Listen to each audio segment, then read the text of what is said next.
Hello, everyone, and welcome to our final study of Galatians. And we will be looking at Galatians chapter 5 rather in depth.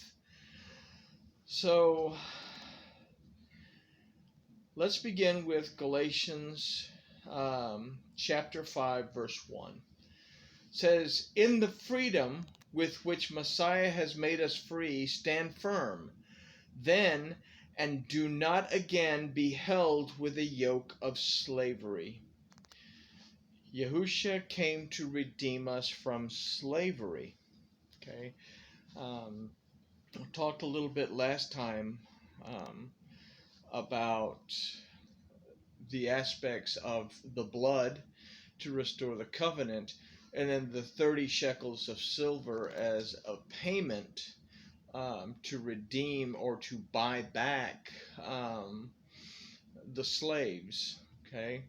Let me clarify something because someone asked me about the 30 shekels of silver specifically. The Torah, it's in Numbers actually, and I'm doing this off the cuff, so forgive me. It escapes my mind exactly where in Numbers, but in order to purchase the freedom of a slave, a monetary amount was set. Okay. Now, if we consider 30 shekels of silver, all right, 30 shekels of silver specifically isn't given.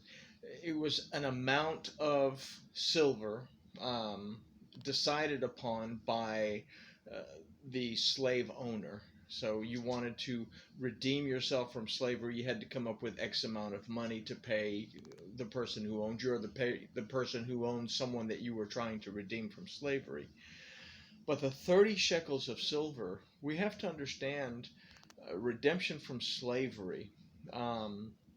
This also plays in as a huge role in our understanding the transition from the Levitical priesthood to the priesthood of Melchizedek. All right.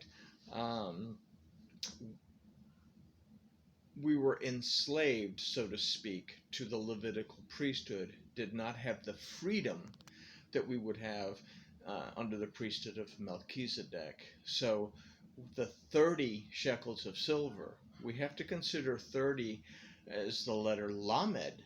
Okay, Lamed means to guide, to instruct, to teach. Okay, so to guide, to instruct, to teach. The 30 shekels of silver is paid by Judas to the Levites, to the Levitical high priest. Okay, in other words, the release from captivity from the Levitical system would be bought by or purchased by Judah. In other words, Yahushua would purchase us from the Levitical system and through his death, but in his resurrection he would retrieve us from our captor, the Levitical system, and bring us back to the freedom of the priesthood of Melchizedek. I don't know if that clarifies anything, but it's difficult to explain, so hopefully that clarifies a little bit of something. But anyway, Yahushua came to redeem us from slavery. Okay, I think this is Jeremiah. Thus says Yahuwah, or which of my creatures is it to whom I have sold you? Look, you were sold for your crookedness, and your mother was put away for your transgressions. So Lorraine says we can either be in slavery or be free in Yahushua. The choice is yours, so choose Yahushua's burden. In other words, we can be slaves to a Levitical system, or we can choose the freedom brought to us by Yahushua to bring us into the priesthood of Melchizedek. Okay, but this does not nullify circumcision, which is something that chapter 5 talks about specifically. And so we'll touch on that in just a few minutes. Matthew 11:28 says, "Come to me, all of you who labor and are burdened, and I shall give you rest." Yahushua is speaking, okay? "Take my yoke upon you and learn from me." Now, this is from King James, and most modern versions say it this way: "For I am meek and humble in heart, and you shall find rest for your beings. For my yoke is gentle and my burden is light." Now, we will touch on these verses again later, but in the Aramaic, and hold on to this for when we review it again, in the Aramaic, Matthew 11:29 says, "Take my yoke upon you and learn from me, for I am meek and humble, and in my heart you will find rest for your beings." That's very important, so keep that in mind because we will review it again shortly. Okay? "For my yoke is gentle and my burden is light." All right? Again, my yoke is gentle and my burden is light. Okay? No longer under the strenuous and strict Levitical priesthood where the wage of chatat, of straying off course, was death, but the opportunity to be able to recognize that you strayed off course and make teshuvah and be confident that you have been bought back into the priesthood of Melchizedek and that you have been returned into a covenant relationship with Yahweh Elohim in that priesthood. So, explaining Galatians 5:2 and 3. "Behold, I, Paul, say unto you, that if ye be circumcised," now I'm reading from King Jimmy, "Christ shall profit you nothing. For I testify again to every man that is circumcised, that he is debtor to the whole law. Christ is become of no effect to you. Whosoever you are justified by the law, you are fallen from grace." So we would read that, and what do we read? Don't have to be circumcised, because if I'm circumcised, Christ doesn't profit me anything. And if I read this, that if I'm circumcised, I'm a debtor to the whole Torah, to the whole law, and Christ has become no effect to me. So Galatians is one of those great books that Christian doctrine has done exactly what Peter said would happen. Peter said, understanding Paul is difficult, and people will take it and twist it around, not understanding what he's talking about. Let me reiterate that if you are not familiar with the Torah, the prophets, and the writings, in other words, if you are not familiar with what, in Marcion's finest, the Old Testament has to say, you will not grasp what Paul is talking about. This is a book written to the northern tribe, or to the northern kingdom, the 10 tribes of the northern kingdom. This is written to Israel. This is written to Jewish believers, or Hebrew believers in that time. So what Paul is saying, they will understand because they understand the Torah and the prophets and the writings. Okay? So,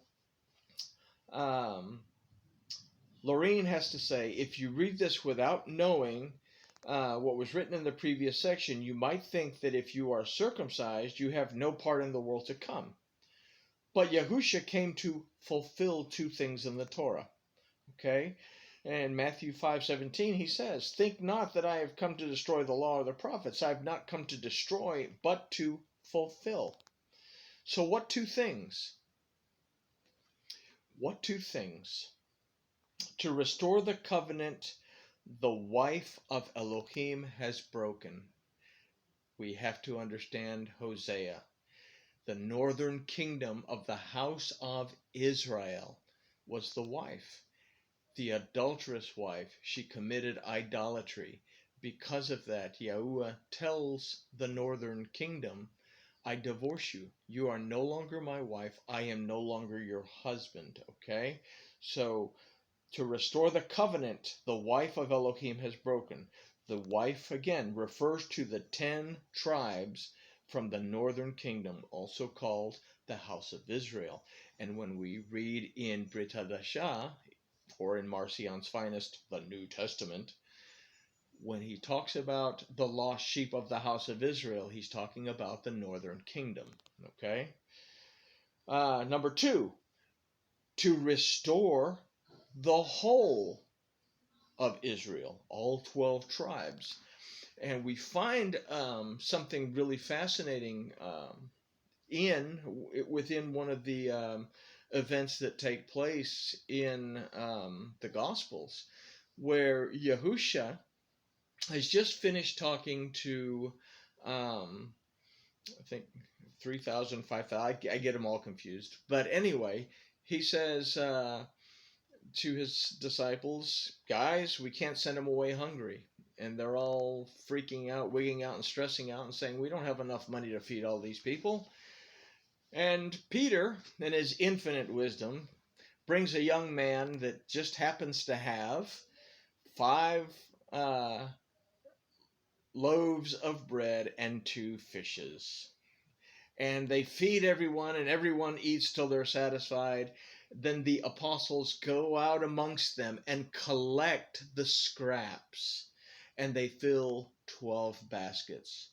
So what do we see from this is that we have 5 loaves of bread, the 5 books of Torah, that are to be combined with 2 fishes, the house of Israel and the house of Judah, to feed the people, to go amongst the people. If we consider 5,000, hey, 5 means to behold, 1,000, aleph, to behold Yahuwah Elohim. Okay, the Torah goes out, the fish, nefashim, life, goes out and feeds those who will behold Yahuwah Elohim amongst the tribes of Israel. And what comes back are 12 baskets. In other words, the scraps are collected from amongst the people. The remnant is collected.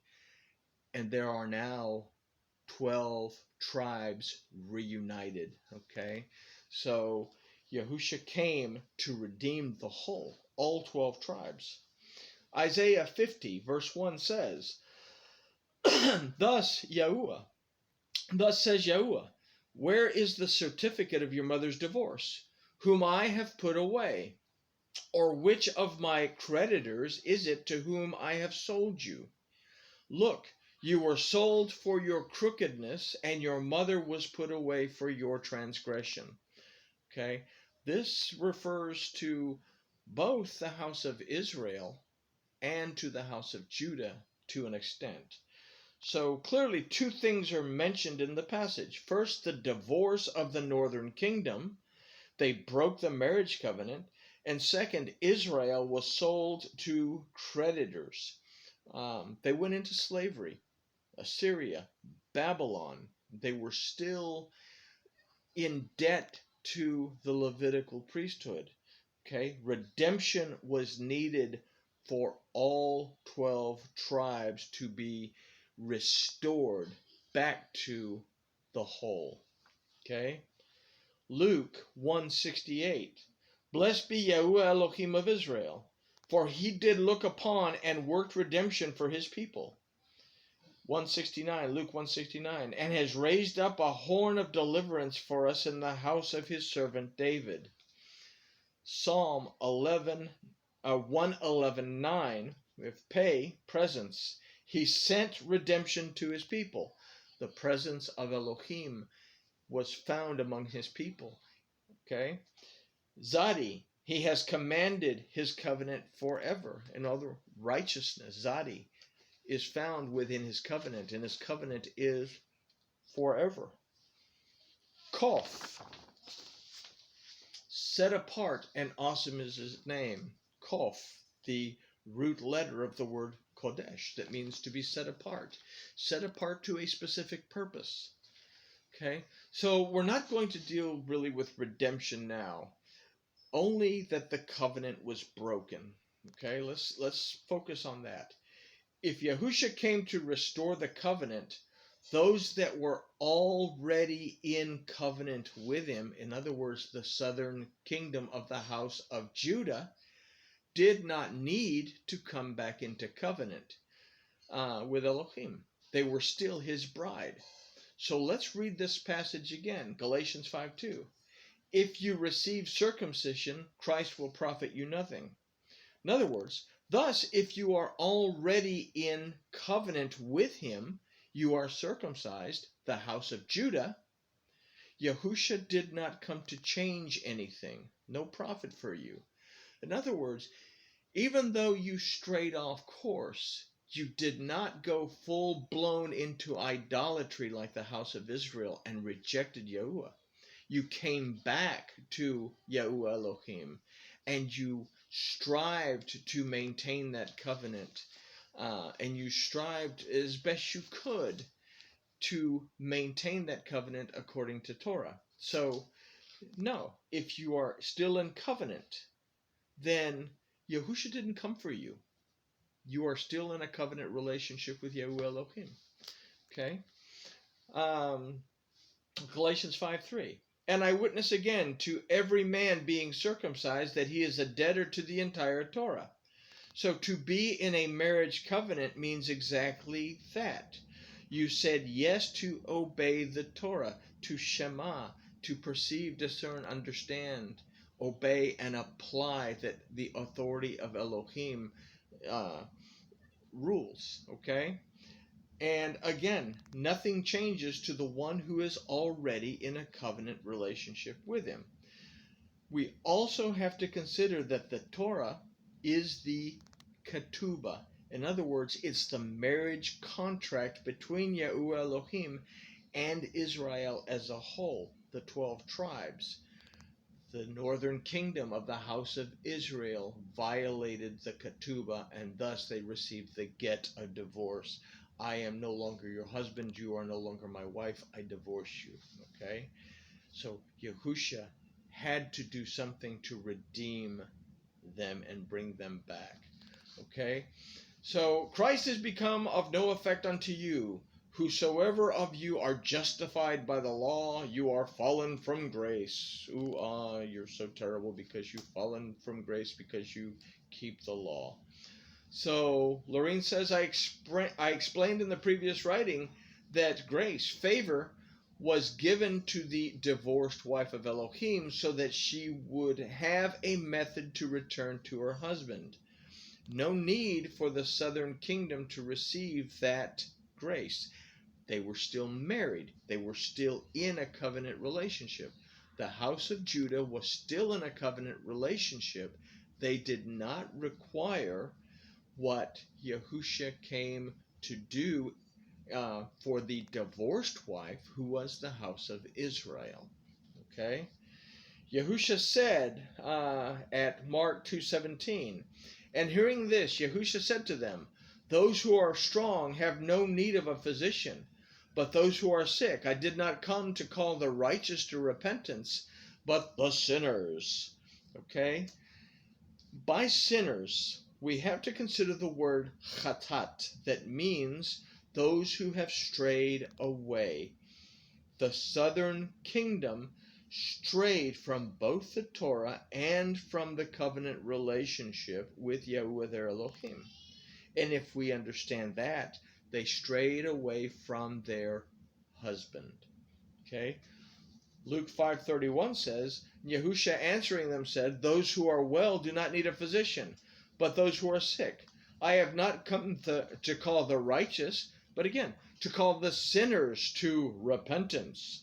Again, Yahusha came to call upon those who had strayed away to not only repent, but to turn back. Okay? There's a difference between having an intent to turn back and actually making teshuvah, where you turn around. Something that would be possible for them upon his death and by proxy his resurrection. Okay? So is circumcision necessary?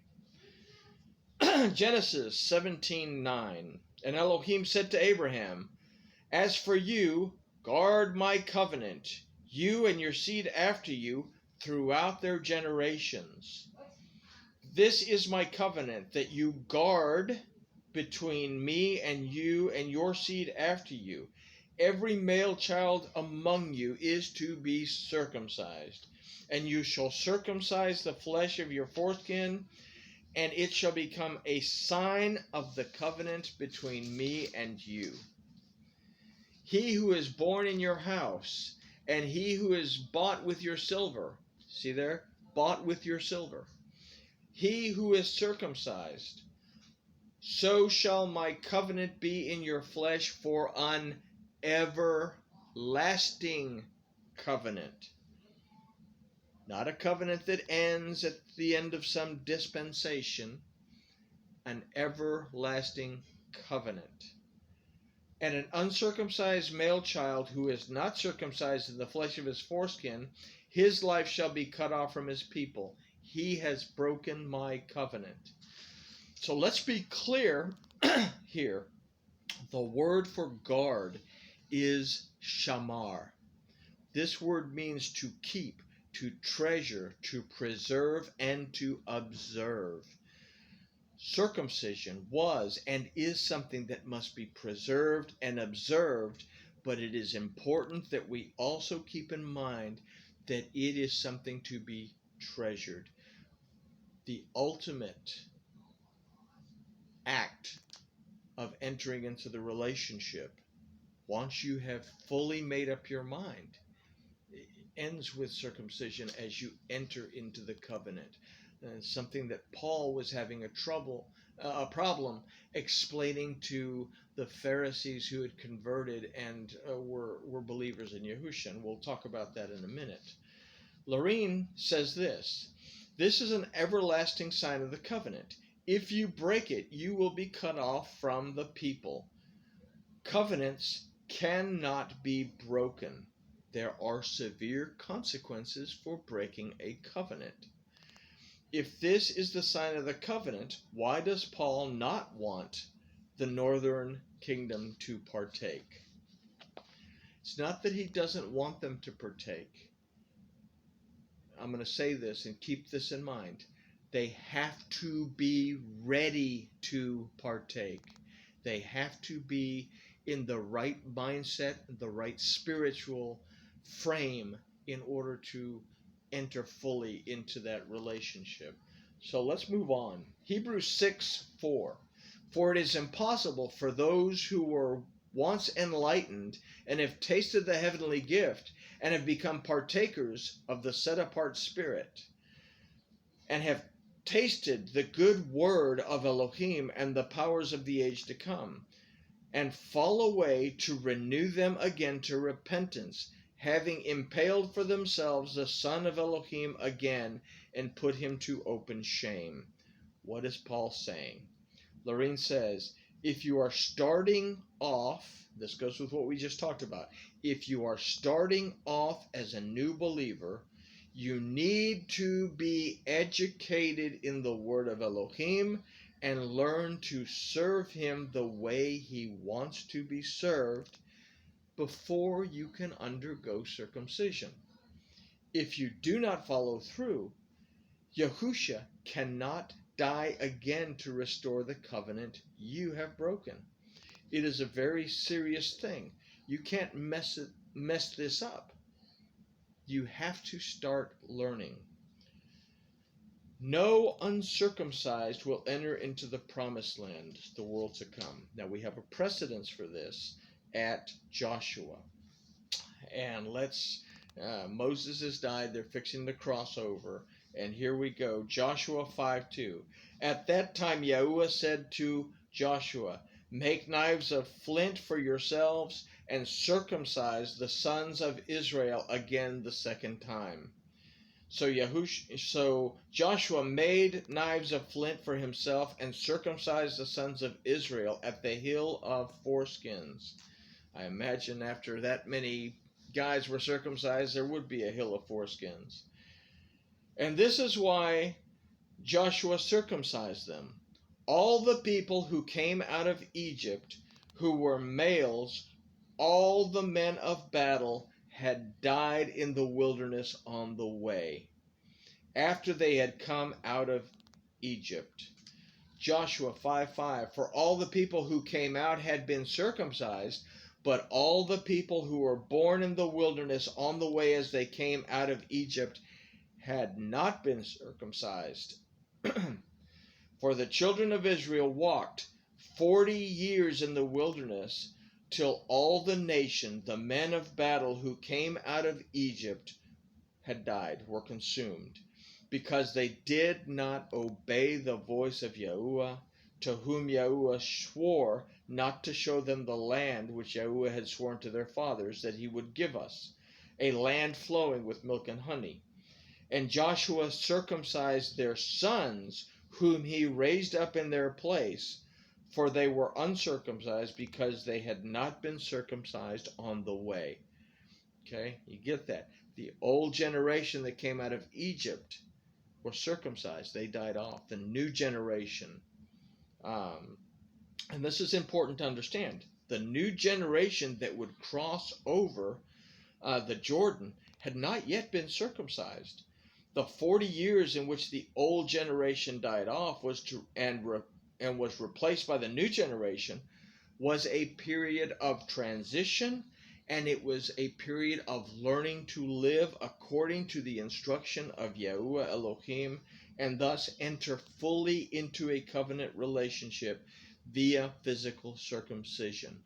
This sets the precedence for what Paul was doing. You cannot be circumcised until you are ready to be circumcised. And this is the battle that Paul was fighting, saying when people would come and say, oh, you can't be a follower of Yahushua if you're not circumcised.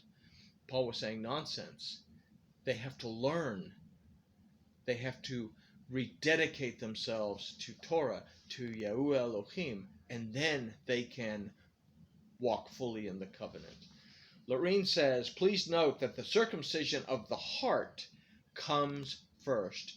Deuteronomy 10:16, and you shall circumcise the foreskin of your heart and harden your neck no more. You can't come fully into a covenant relationship if you are not ready to do so and you don't understand what it entails. And this is what Paul is getting at in Galatians. Galatians 5:5, for we in spirit by belief eagerly wait for the expectation of righteousness. So we have to understand that the word belief now is the word aman, that means to verify what we trust to be true. In other words, if you're being persuaded by tachanot or doctrine, you need to look at that. What is the origin of that belief?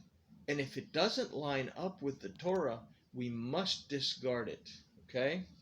So what exactly is pouring out of the set-apart spirit, the Kodesh spirit, the spirit that is set apart to a specific purpose? In other words, the spirit of Yahuwah with the specific purpose of interacting with humankind.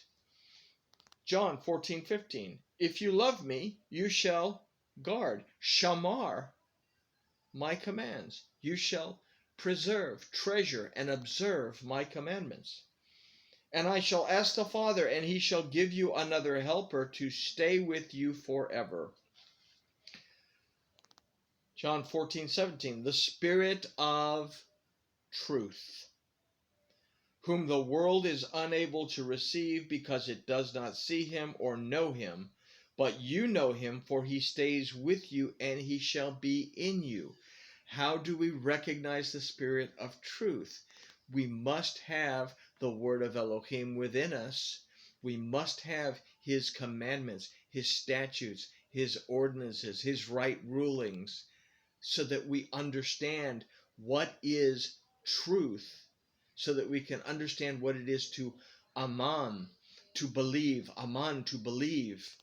as opposed to simply following along with what we talked about last time, the works of Torah. In other words, tachanot, things that are based on interpretations, that are based on doctrines. Okay? Laureen says, note that the Spirit is only given to those who guard the commandments. Truth, we have Psalm 119, 160 that says, the sum of your word is truth, and all your righteous right rulings are forever. Again, we must take into account the word for guard is shamar. That means to treasure, preserve, observe. The Torah, the word of Yahuwah Elohim, must take precedence over tachanot, which is rabbinical decree, or the doctrines that we hold so dear from the church fathers. Okay? And this, we discussed this when we looked at chapters 2 through 4. So, what is righteousness? John 16:8 says, and having come, he shall convict the world concerning sin, chatat, and concerning righteousness, and concerning judgment. You can only be judged against the Torah. Sin is the transgression against the Torah, to stray away from its instruction. Romans 4:11 says, and he received the sign of circumcision, a seal of righteousness of belief while in uncircumcision, for him to be a father of all those believing through uncircumcision, for righteousness to be reckoned to them also. Talking about Abraham. We are still dealing with the circumcision. Thus, the seal of righteousness, and this is Laureen's note, we're still dealing with the circumcision. The seal of righteousness. We have to learn how to walk in righteousness before we can receive the seal of righteousness. Galatians 5:6. For in Messiah Yahusha, neither circumcision nor uncircumcision has any strength, but belief working through love. Okay? Laureen